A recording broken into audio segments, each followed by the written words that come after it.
Everybody, welcome to this introductory webinar aimed to provide you a better understanding of what's contained in an IBISWorld industry research report. Let's jump right into the platform. What you'll see here is the main landing page when you log into your IBISWorld account.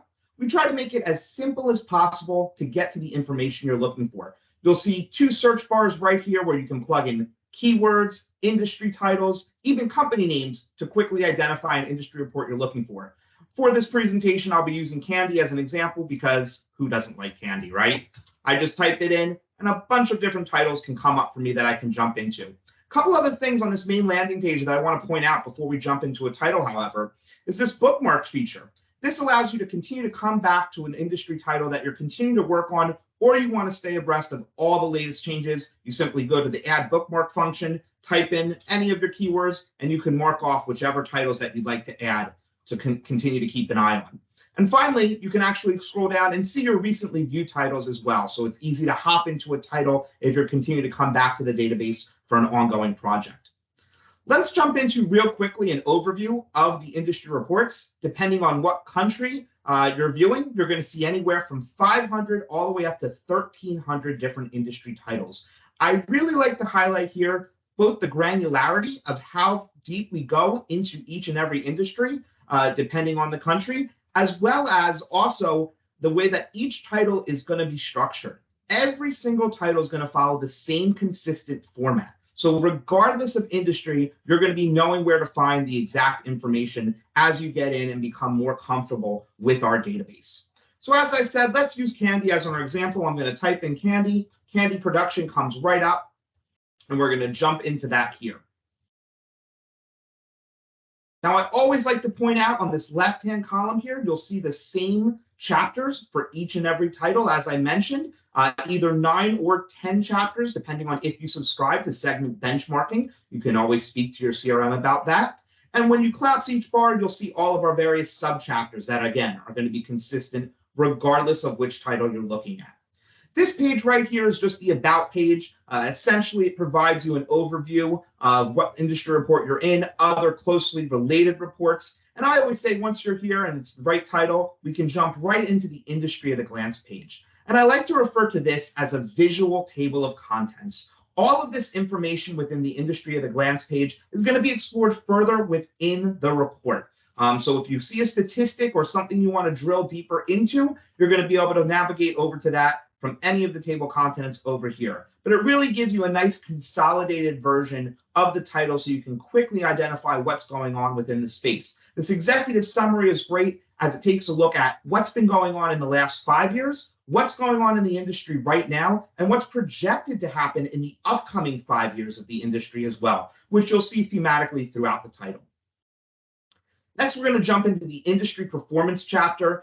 I love this chapter because it gives you a look at what's happening right now, and all of our charts and graphs here are very easily manipulatable. What you can do is click on any of these different areas, and it'll be superimposed into the graph or chart right here. We have a button that allows you to quickly download it in a number of different versions if you want to export it into your own presentations or information that you're doing. Our current performance is a great one that a lot of our clients utilize. It shows not only the percentage change year over year of things like revenue, number of establishments, enterprises, employees, but also the value change, which I think is really important at looking at actual numbers surrounding how much the industry has either grown or possibly shrunken in the timeline given. Of course, we're always going to provide some analysis behind where we're getting these numbers, and then of course just the raw statistical information as well, which we'll touch on again in the key statistics chapter, as this is always a favorite of our clients here. The industry outlook chapter is really what sets us apart from what I hear from a lot of our different clients. It allows you to actually take a look at what's projected to happen in the industry in the next 5 years. It's put together using our proprietary forecasting model. So not only are you going to get that backwards look, but you're also going to take a look at what's going to be happen based on how the industry is structured. So we're able to take a lot of different data sets and plug them into our internal systems and come out with projections of where we believe the industry might be headed. And I hear all the time that it's hard to find this type of data independently sourced without a biased edge to it. So IBISWorld can be a great resource to come and look for those forecasts. I'm going quickly through this. Of course, I encourage you to continue exploring your own, all the different subchapters, and reach out if you have questions. But I really want to highlight some of the key areas here. The products and markets, I consider the who, what, where, and why chapter. It'll start off with the supply chain, looking at the key buying and selling industries for the main industry that you're looking for, so you can understand any disruptions in the supply chain and how that might influence the industry. Next is our products and services segmentation. I consider this the what of the industry. What's actually being sold, what are the different products and services, and what percentage. So you have your chewy candy, your hard candy, and you can get a really good breakdown there. And then if you're unfamiliar with what any of these different areas are, I don't know, where does soft candy fit in? What's Skittles? What's gum? You can take a look down here, and it's actually going to give you a breakdown of those various candies, and it'll tell you. So right there, we can see our gumdrops fall right into that soft candy category for you. The demand determinants. Why are people or consumers or businesses purchasing from this industry? What's the why behind it? What's causing the sales to take place? Major market segmentation. This is the who. Again, one of our favorite chapters, understanding where the breakdown is of who's purchasing the product or service when it's being sold from these various industries. And if it is an international, any international trade, we will highlight that as well in this chapter too. Geographic breakdown. This is a newer chapter that we've added in the recent year that really highlights where these businesses are located. What I love right here, these key insights highlighting 6 different areas, breaking down either the state or the province, depending on which platform you're looking at, of where the most or the smallest amounts of different things are taking place. So you can see, for example, fastest growth is in Connecticut, 35%, while the slowest growth is in Alabama, negative 26%. But that's in sheer number of establishments. We can also break this down by revenue.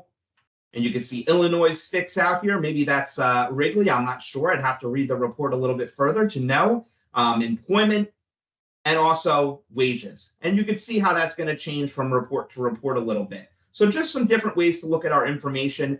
This is a great overview where we look at every single state, and you can rank every single state by revenue, by number of employees, number of establishments, and really get that granular look across the entire industry in the region that you're looking for. So geographic breakdown chapter is a great one to take a peek at. Let's move on to the competitive landscape.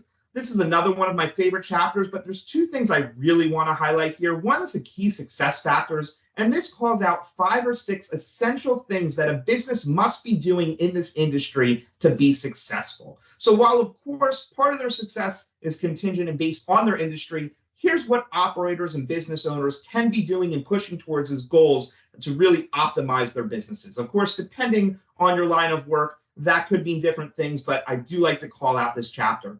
The next one that I really want to highlight from a subchapter perspective are these cost structure benchmarks. The cost structure benchmarks provide a breakdown that for every dollar of revenue that comes into the business, how is it typically being spent? So you can see here how much is being spent on wages, purchases, the actual profit margin. And what we love to do is we can actually show this information going back all the way 10 years. So just by clicking these buttons down below, we can see a timeline of how that's changed year over year. So you can see the profit margins at 6% back in 2015. And if we fast forward to 2022, you're now looking at 4.5%. So what we aim to do is tell a little bit of the story of why behind that. And you can see once again, each of these different cost structure benchmark categories broken down and a little bit of a time series of data to show that off here. Now, finally, I want to jump ahead to our key statistics chapter. There are some really good chapters, major companies and operating conditions that I encourage you to explore. In some of our more advanced tutorials, we'll be going over both of those sections, as well as additional modules that we contain that really benefit that information as well and add on to it. So let's talk about the key statistics chapter. So if you're a number person, this is where you're going to want to come. This has almost a quarter century's worth of data at this point, spanning backwards 20 years, as well as looking ahead at the next 5 years. All of this is exportable, very easy. You click this button, it'll pop out into an Excel document for you super quickly, and very easy to navigate and turn that into your own figures, do what you need to with the information. In addition to having some of the annual change numbers so you can see the trend of is it growing, is it shrinking over time, if your role calls for it, we also contain industry financial ratios, which I know is a really big benefit for those who need to use this in their day in and day out in their roles, being able to shift by the actual size of the company as well. So be sure to jump in, take a look around, explore, and we encourage you, if you have additional questions, reach out to us, or be sure to check out other things in our help center to learn a little bit more about your IBISWorld subscription. Thank you so much.